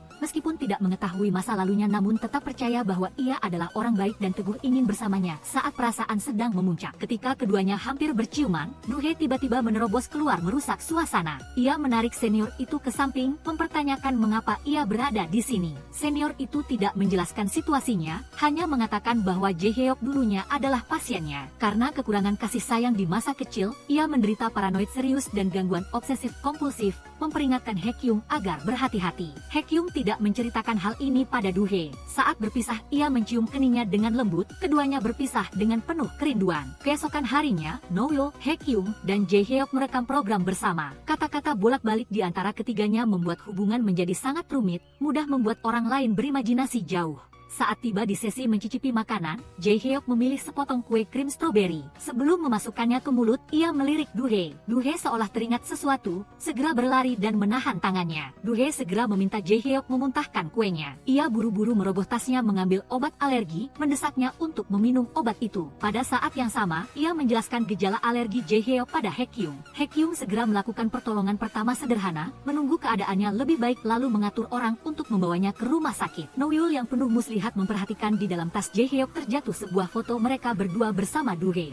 Ia segera mengambilnya, berlari keluar dan menyerahkannya kembali pada Jaehyuk tepat di depan Duhe dan Haekyung. Haekyung terus terang berkata bahwa ia sudah tahu tentang masa lalu Duhe dan Jaehyuk. Seberapa banyak trik pun tidak akan bisa memengaruhi perasaannya pada Duhe. Tapi Noil tetap sengaja membuat keadaan sulit. Yakin bahwa Haekyung tidak bisa sepenuhnya tidak peduli. Duhe khawatir Haekyung akan terlalu banyak berpikir, jadi ia berinisiatif menelepon. Sebaliknya, Haekyung justru peduli apakah ia dimarahi oleh Meneer karena insiden di program atau tidak, dan berjanji akan mengajaknya makan malam ketika ia selesai bekerja. Setelah bertemu, Duhe dengan serius menjelaskan bahwa ia dan Jaehyuk sudah tidak ada kaitan apapun lagi. Semoga Haekyung tidak keberatan. Haekyung sepenuhnya mempercayainya. Hanya saja, ketika melihatnya menggandeng tangan Jaehyuk, di dalam hatinya ia masih merasa sedikit tidak nyaman. Ia meminta Duhe agar di masa depan, jika menghadapi situasi panik, reaksi pertamanya harus menggenggam tangannya. Setelah Jaehyuk sembuh total dari alergi, perusahaan mengadakan kegiatan piknik. Seluruh tim dibagi menjadi beberapa kelompok untuk bermain tembak-tembakan lawan. Dalam pertandingan, Duhe tertangkap oleh Jaehyuk. Jaehyuk awalnya berniat membiarkannya, tetapi Haekyung tepat waktu menerjang dan menembaknya jatuh,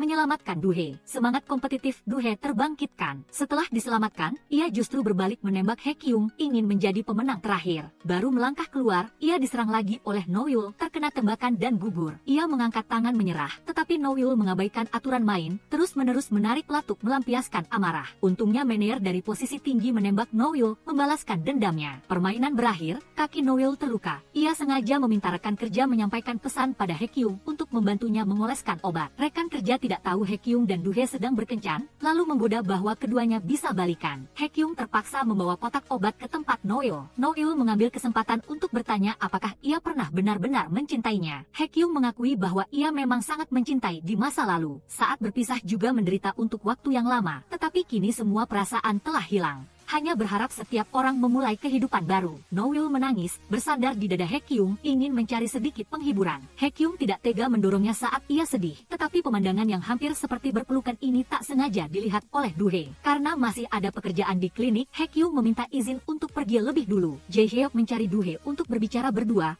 mengungkapkan rasa terima kasih karena ia telah menyelamatkannya. Angin di gunung bertiup kencang, ia melepas jaketnya berniat memakaikannya pada Duhe. Duhe langsung menolak menggunakan tindakan untuk memperjelas batasan. Ketika malam tiba, semua orang berkumpul minum-minum. Duhe tiba-tiba menerima pesan dari Haekyung. Ia telah kembali, yang membuatnya buru-buru turun ke bawah untuk menyambutnya. Ternyata Haekyung khawatir ia akan salah paham tentang urusan dirinya dan Noyul, jadi ia berbalik kembali di tengah jalan. Duhe yakin ia tidak akan kembali pada mantan kekasih, tetapi Haekyung justru secara terus terang mengakui. Hanya dengan memikirkan ia bersama Jaehyuk, ia langsung merasa kesal. Ia menempatkan dirinya di posisinya, juga tidak ingin ia merasa gelisah karena urusan dirinya dan Noyul. Setelah kesalahpahaman teratasi, ia dengan tulus mengungkapkan akan menghargai masa kini, bersungguh-sungguh bersikap baik pada Duhe. Keduanya berciuman dengan manis, membiarkan semua emosi dan cinta menyatu dalam setiap napas yang terengah-engah. Selesai acara piknik kembali ke kota, Jaehyuk sedang berjalan di jalan tiba-tiba dihentikan oleh seorang tunawisma.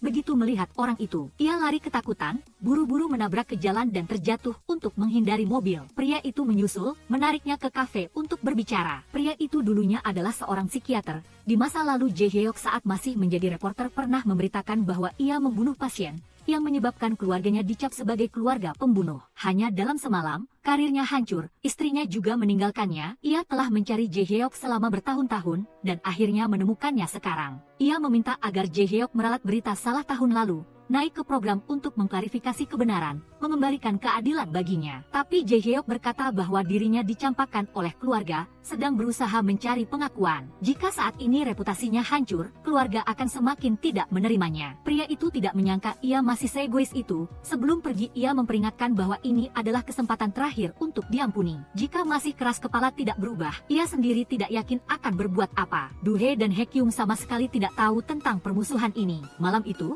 saat sedang menonton film di rumah Haekyung dan mengantuk, Duhe diajak secara tersirat olehnya untuk menginap. Duhe merasa perkembangannya terlalu cepat, berkeras ingin pulang ke rumahnya. Haekyung memanjakannya dengan mengantar sampai pintu, melihatnya masuk rumah baru pergi. Duhe masuk kamar, menemukan rumah berantakan, jelas ada orang yang membobol dan mengobrak-abrik. Ia panik langsung menelepon Haekyung, ia sangat cemas, segera memutar mobil kembali. Duhe menyadari di balik tirai seperti ada sesuatu, lalu mengambil wajan melangkah maju dan menarik tirai dengan keras. Ia terkejut melihat Jaehyuk, tangan dan wajahnya berlumuran darah, sedang duduk di lantai. Ia marah sekaligus khawatir, mempertanyakan mengapa ia muncul di sini. Jaehyuk seperti kehilangan akal, bicaranya kacau, menjelaskan bahwa kata sandi pintu rumah Duhe belum diganti. Ia hanya ingin masuk untuk mencari kembali foto-foto saat mereka masih bersama. Tetapi di kamar sudah tidak ada lagi jejak apapun yang berhubungan dengannya. Makanya ia kehilangan kendali dan mengacaukan rumah. Begitu selesai bicara, di luar sudah terdengar suara Haekyung memanggil dan mengetuk pintu.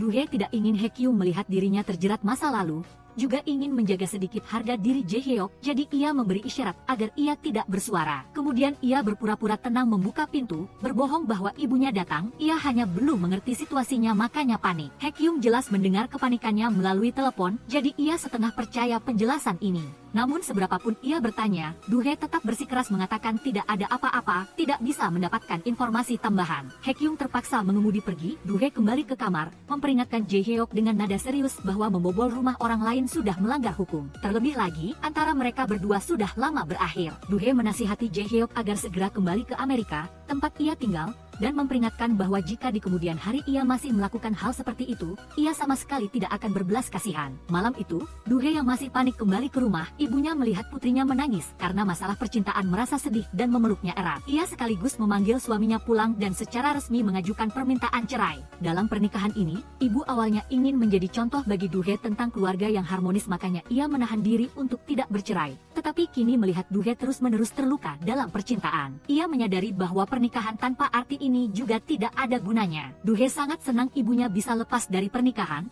bahkan menasihatinya untuk menemui psikiater agar segera keluar dari bayang-bayang perceraian. Ibu mengikuti nasihat itu, mendatangi sebuah klinik psikiatri. Kebetulan yang menyambutnya justru adalah Haekyung. Keduanya sama-sama tidak mengetahui identitas satu sama lain. Haekyung dengan sabar membimbingnya mengatasi perasaan kosong setelah bercerai. Ibu Duhe sangat mengagumi profesionalismenya, bahkan memujinya tampan dan dewasa. Tahu Haekyung sudah punya pacar, Ibu Duhe menghela napas. Pasti banyak wanita yang mengejarnya, menjadi pacarnya pasti akan sangat kurang rasa aman. Jika putrinya berkencan dengan Haekyung, ia pasti tidak akan setuju. Setelah itu, Haekyung menceritakan kisah menarik itu pada Duhe. Ia bilang saat itu seorang wanita asing membelanya, Tapi ia sama sekali tidak menyangka kalau itu adalah ibunya sendiri. Ketika Duhe tiba di perusahaan, rekan kerjanya langsung memberitahu bahwa Noil, mantan Haekyung, telah membawa reporter untuk wawancara. Secara lahiriah reporter mengatakan untuk mempromosikan perusahaan.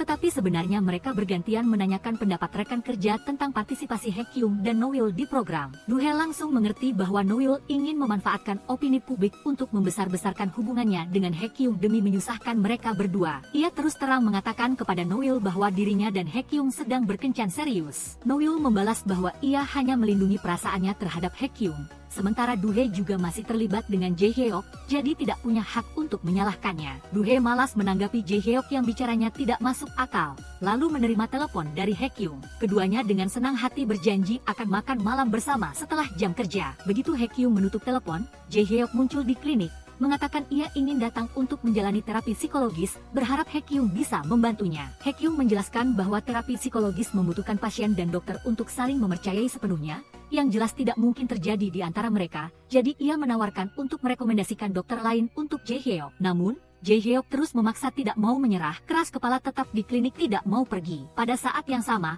sepupu Jaehyuk menceritakan pada Duhe tentang masa kecil Jaehyuk. Ayah Jaehyuk dulunya adalah putra bangsawan kaya, di masa lalu karena cinta melarikan diri bersama ibu Jaehyuk. Tetapi beberapa tahun kemudian tidak tahan dengan kemiskinan sehingga mengabaikan permohonan untuk kembali ke rumah. Awalnya keluarga besar masih mau menerimanya kembali karena ia adalah putra tunggal. Tetapi entah karena alasan apa beberapa tahun kemudian ia diusir lagi dari rumah. Hal ini menyebabkan Jaehyuk luka psikologis yang sangat besar. Untungnya sekarang ia mau menjalani terapi psikologis. Dan saat ini ia sudah datang ke klinik Haekyung. Duhe segera merasa ada yang tidak beres. Buru-buru berlari ke klinik. Ketika tiba ia melihat Haekyung sedang marah mencengkeram erat kerah baju Jaehyuk. Jaehyuk begitu melihat Duhe langsung berpura-pura seperti sedang diintimidasi, berbalik meminta pertolongannya. Haekyung menoleh lalu langsung bertatapan dengan Duhe, matanya penuh ketidakpercayaan. Sebelum Duhe datang, Jaehyuk sengaja berkata pada Haekyung bahwa hari itu ketika Haekyung mengira Duhe dalam bahaya dan mengetuk pintu dengan panik, orang yang ada di dalam rumah Duhe saat itu adalah dirinya. Ia terus memprovokasi Haekyung,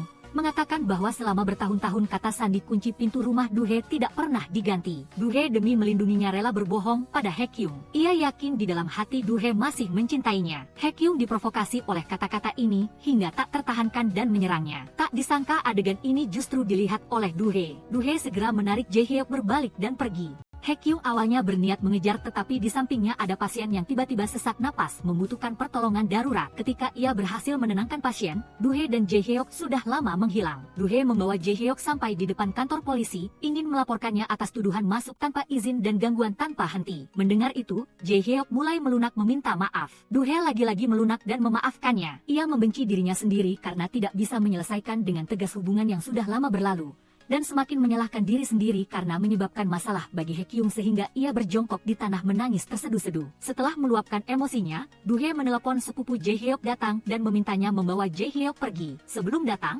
sepupu Jaehyuk baru saja bertengkar dengan Noil. Noil awalnya berniat merilis rekaman wawancara reporter keluar untuk memaksa Haekyung dan dirinya balikan. Sepupunya marah memaki ia sama persis dengan Jaehyuk. Dulu sudah berinisiatif melepaskan, kini ketika Haekyung dan Duhe susah payah baru memulai hubungan baru malah ikut campur. Ia berkata terus terang, cinta sejati bukanlah melawan keinginan orang yang dicintai demi menahan mereka di sisi, dan ingin meninjau kembali hubungannya dengan Haekyung. Duhe berjalan sendirian ke jembatan tempat ia dan Haekyung pernah bertemu secara kebetulan. Ingatan tentang pertemuan takdir itu masih sangat jelas, namun kini hatinya penuh ketakutan. Ia khawatir dirinya terlalu menghargai masa kini, tetapi tidak bisa lepas dari pengaruh masa lalu. Tidak menemukan Duhe dimanapun, Haekyung sedang minum dengan seniornya untuk meredakan kesedihan. Ia menyesal karena telah menyerang Jaehyuk, tetapi setelah mendengar kata-kata Jaehyuk tentang ingin merebut Duhe, ditambah dengan penyembunyian Duhe, ia benar-benar tidak bisa menjaga ketenangan. Ketika sampai di minimarket, Duhe melihat Haekyung sudah mabuk terkapar di atas meja. Mulutnya tak henti memanggil namanya, air matanya menumpuk. Dia mengulurkan tangan ingin menyentuh Kim Haekyung, tetapi hatinya dipenuhi penyesalan. Merasa dirinya tidak pantas memilikinya karena bahkan hubungan masa lalu pun tidak dia tangani dengan baik. Namun keesokan paginya, Kim Haekyung muncul di depan pintu rumah Woo Duhe, mengundangnya sarapan bersama, dan Woo Duhe meminta maaf padanya karena merasa dirinya lah penyebab dia terpengaruh. Woo Duhe ditenangkan dengan lembut oleh Kim Haekyung bahwa itu bukan salahnya. Tetapi Woo Duhe tetap bersikeras berpikir bahwa jika mereka mengakhiri hubungan sebelum mengetahui banyak hal tentang satu sama lain, maka hal-hal saat ini tidak akan terjadi. Dia menahan sakit dan mengucapkan kata-kata yang bertentangan dengan hatinya, mengatakan bahwa makan bersama Kim Hye Kyung membuatnya sangat tidak nyaman. Dia ingin mengakhiri hubungan ini. Kim Hye Kyung sangat menderita karena patah hati saat makan makanan yang dikirim oleh pasien. Dia memikirkan bahwa setelah ini dia tidak bisa lagi makan bersama Woo Do-hye, membuat matanya memerah. Saat ini, Jin No-il berinisiatif menemui Kim Hye Kyung. Setelah mendengarkan sepupunya, dia memutuskan melepaskan obsesinya terhadap Kim Hye Kyung.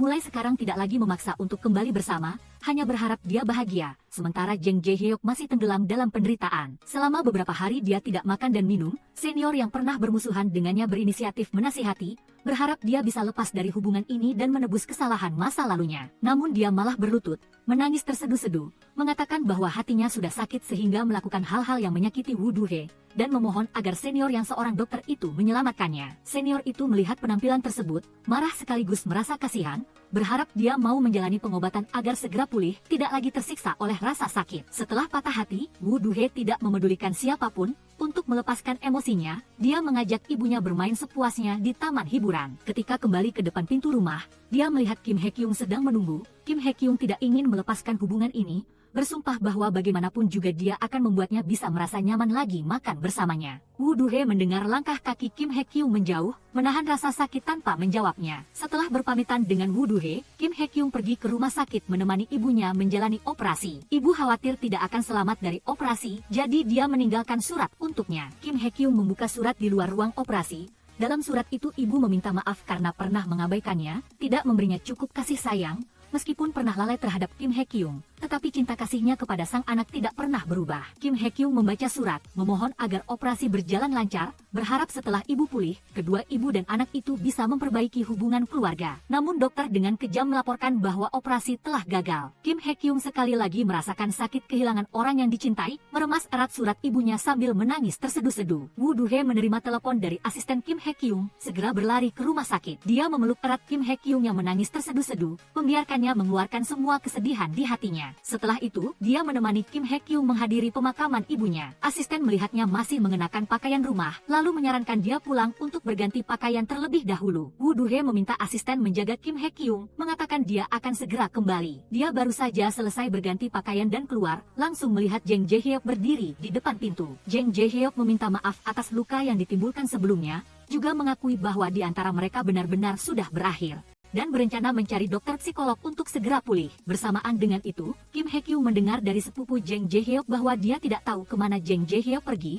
melihat Woo Do-hye pergi berganti pakaian dan belum kembali. Di hatinya timbul firasat buruk, khawatir Jang Jae-hyuk akan menyakitinya.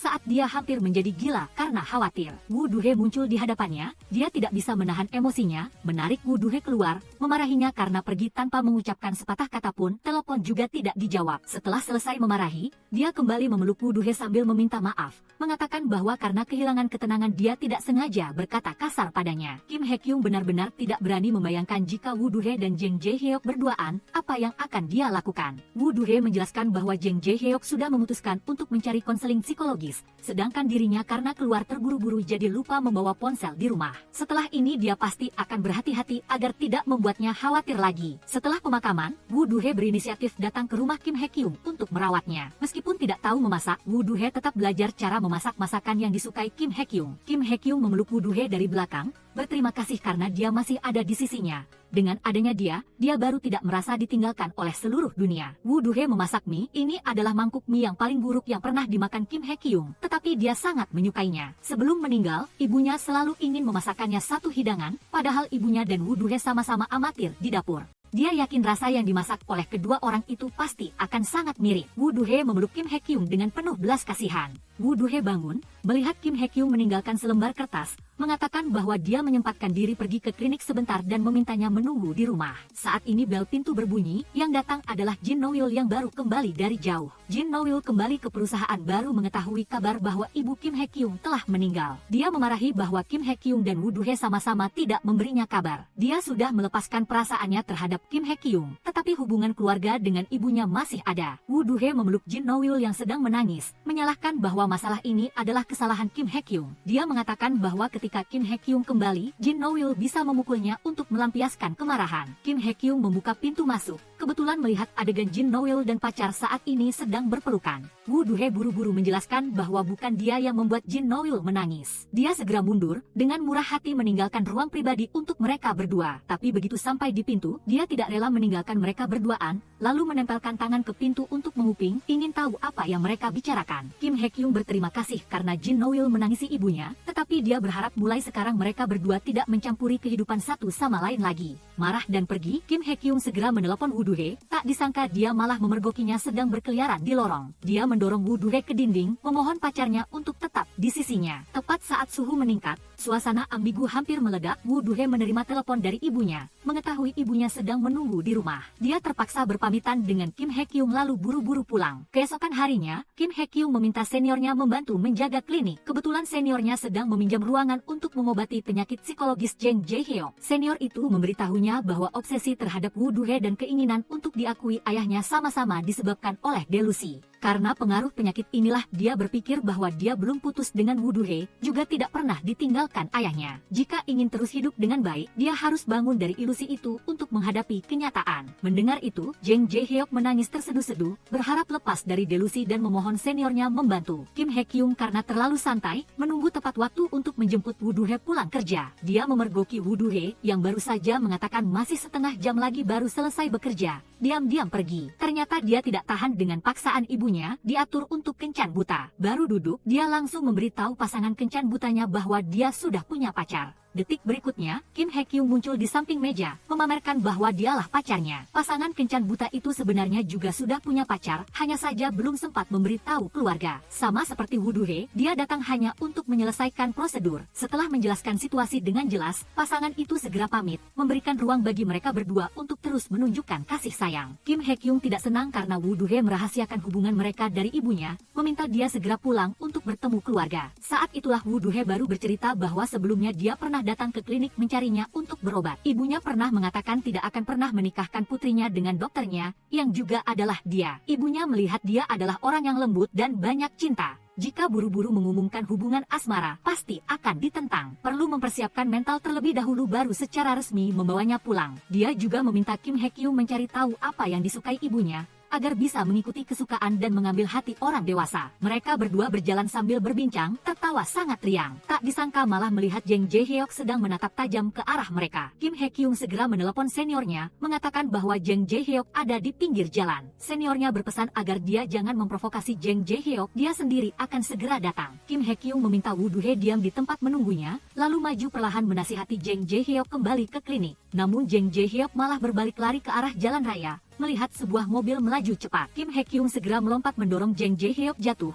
sementara dirinya sendiri terlempar oleh mobil. Kim Hye-kyung tidak sadarkan diri, segera dibawa ke ruang operasi untuk pertolongan darurat. Operasi sangat berhasil. Woo Do-hye duduk di samping tempat tidur sambil menangis dan membersihkannya, berkali-kali memohon agar dia cepat sadar. Kim Hye-kyung seolah mendengar panggilannya, jari tangannya sedikit bergerak, lalu menggenggam tangannya erat-erat dan perlahan membuka mata. Woo Do-hye sangat gembira hingga menangis, menundukkan kepala ke dadanya. Baru saat inilah dia melepaskan semua ketakutan yang telah lama terpendam. Senior di samping menyalahkan dirinya sendiri karena tidak bisa menjaga Jang Jae-hyuk, menyebabkan Kim Hye-kyung mendapat musibah. Dia bergumam bahwa dia sebenarnya tidak perlu melakukan sampai sejauh ini. Kim Hye-kyung berbisik, selain tanggung jawab sebagai seorang dokter, dia lebih tidak bisa membiarkan Jang Jae-hyuk celaka tepat di depan mata Woo Do-hye. Jika tidak, Jang Jae-hyuk akan selamanya menjadi luka di hati Woo Do-hye. Dia sama sekali tidak bisa membiarkan Woo Do-hye hidup dalam penyesalan. Bersamaan dengan itu, ayah Jang Jae-hyuk menerima kabar dan buru-buru datang ke rumah sakit. Dia sama sekali tidak peduli dengan luka anaknya, begitu bertemu langsung memarahi habis-habisan, memarahinya karena hanya tahu membuat masalah. Dia bahkan mengungkit lagi masalah bertahun-tahun lalu pernah membantunya menyelesaikan segunung masalah.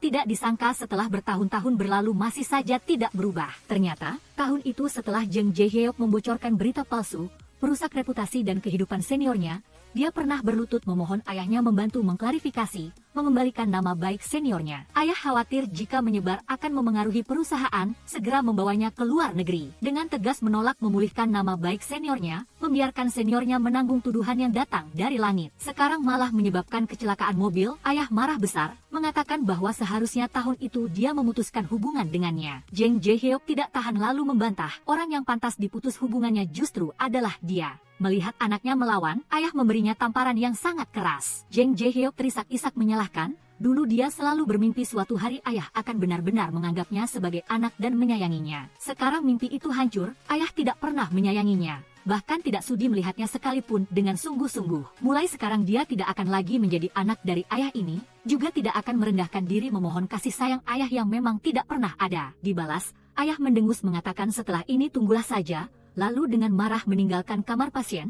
Senior yang telah mendengar seluruh percakapan di luar pintu, akhirnya mengerti, yang benar-benar memiliki masalah psikologis justru adalah ayah Jang Jae-hyuk. Pria egois ini tidak pernah memberikan Jang Jae-hyuk sedikit pun kasih sayang ayah, membuatnya harus menderita hidup dalam ilusi selama bertahun-tahun. Melihat Jang Jae-hyuk menangis terseduh-seduh dalam kesedihan, senior hanya merasa iba. Dia menepuk pundaknya, menasihatinya agar segera keluar dari rasa sakit. Tubuh Jang Jae-hyuk sudah pulih, kapan saja bisa keluar dari rumah sakit. Dia memutuskan pergi ke panti rehabilitasi di kampung halaman untuk pemulihan, sampai bisa melupakan masa lalu dan memulai kembali. Ketika Woo Do-hae keluar dari kamar pasien, kebetulan berpapasan dengan Jang Jae-hyuk yang sedang bersiap keluar dari rumah sakit. Pertemuan kali ini, Jang Jae-hyuk sama sekali tidak melirik, begitu saja berjalan lurus melewatinya. Sebenarnya, Jang Jae-hyuk pernah diam-diam datang ke depan pintu kamar pasien melihat Kim Hye-kyung. Dia menyalahkan dirinya karena telah melibatkan Kim Hye-kyung dan akhirnya mengerti bahwa hanya ketika dirinya menghilang dari kehidupan semua orang, barulah semua orang bisa hidup tenang dan bahagia. Setelah Kim Hye-kyung keluar dari rumah sakit, Woo Do-hae merawatnya dengan sangat teliti. Dia bahkan beralasan lembur dan ingin mentraktir rekan kerja untuk meminta ibunya memasak makanan bergizi. Kim Hye-kyung sejak usia 10 tahun sudah harus memasak sendiri. Selama bertahun-tahun ini, akhirnya dia bisa makan masakan yang dimasak oleh orang dewasa. Di hatinya bergejolak segala macam emosi, semakin berterima kasih atas semua kehangatan dan hal baik yang dibawa Woo Do-hae kepadanya.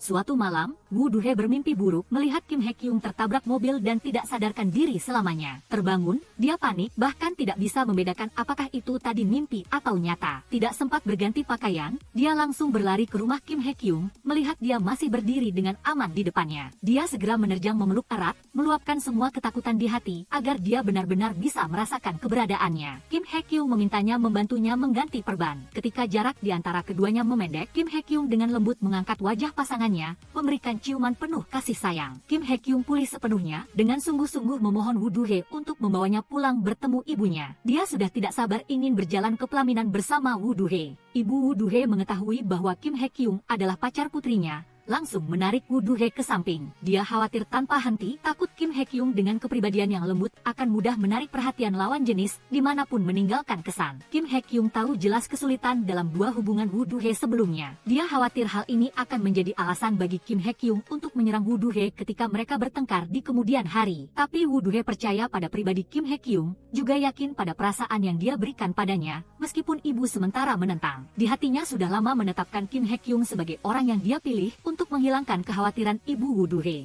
Kim Hye-kyung sengaja mengundang ibu makan sendirian. Dia berharap melalui interaksi yang dekat, ibu Woo Do-hae akan perlahan memahami jati dirinya yang sebenarnya. Woo Do-hae sangat senang melihat Kim Hye-kyung dengan serius menyelesaikan masalah di antara mereka berdua. Dalam perjalanan pulang, dia tiba-tiba menemukan senior yang sudah lama menghilang muncul di depan toko serba ada. Selama ini, senior selalu berada di sisi Jang Jae-hyuk untuk menjalani pengobatan di kampung halaman. Selama waktu itu, dia tidak hanya mengajak Jang Jae-hyuk berpartisipasi dalam kegiatan amal, tetapi juga bepergian bersama. Dalam proses penyembuhan Jang Jae-hyuk, senior juga melepaskan masalah di hatinya sendiri, melepaskan kebencian masa lalu. Dia penuh keyakinan untuk memulai hidup yang baru. Woo Do-hae dan Kim Hye-kyung mengadakan pesta menyambut senior kembali. Di tengah acara, Woo Do-hae diam-diam memanggil manajer datang. Dia tahu manajer selalu diam-diam menunggu senior, ingin memberi mereka kejutan. Manajer dan senior saling pandang. Rasa rindu yang terpendam lama di mata kedua belah pihak hampir meledak. Dengan pengertian, Woo Do-hae menarik Kim Hye-kyung pergi, meninggalkan ruang pribadi untuk mereka. Pada saat yang sama,